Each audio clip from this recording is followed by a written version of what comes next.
के आउँछ अरे? मलाई डोको बुन्न आउँछ, खिपी बुन्न आउँछ, नाङ्गो बुन्न आउँछ। त्यस पछाडि गएर के भन्छ थुम्से बुन्न आउँछ। त्यस पछाडि गएर मलाई त्यो भित्र छाउने पनि आउँछ बुन्नको लागि।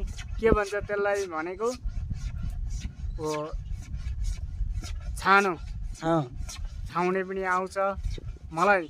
चोया काट्न पनि आउँछ, डोको बुन्न पनि आउँछ मलाई। जे पनि सिप आउँछ, गाह्रो लाउने पनि आउँछ। यो गाह्रो पनि म बनाइदिन्छु। काठ काट्न आउँछ आउँदैन? काठ काट्नको लागि त जे पनि म काटिदिन्छु। काठ चाहिँ बन्चरले है, हात्तीहरूले पनि काटिदिन्छु। तर रुख गाल्नु पर्यो भनेदेखिको बन्चरले है। अनि हलो बनाउन आउँछ आउँदैन? हलो त मेरो लागि त भनेको त्यो हातको खेल हो। म एकैछिनमा बनाइदिन्छु हलो त।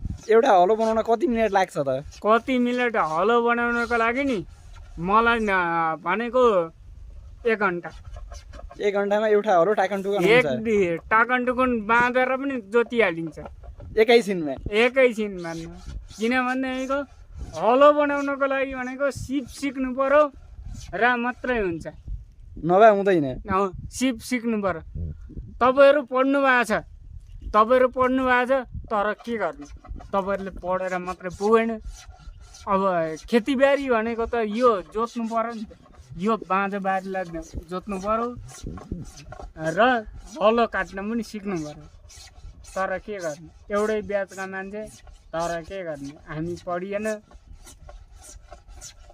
जग्गाबारी बाँझैछन्, के गर्ने त। तर हाम्रो जग्गाबारीमा किनभनेदेखि हलो कोदालो गर्नुपर्छ। उसले भन्छ त, प्रधानमन्त्रीले के भन्छ भनेदेखिको नि हलो जोत्नु पर्दैन भनेर भन्छ। ट्र्याक्टर ल्याउँछु भन्छ।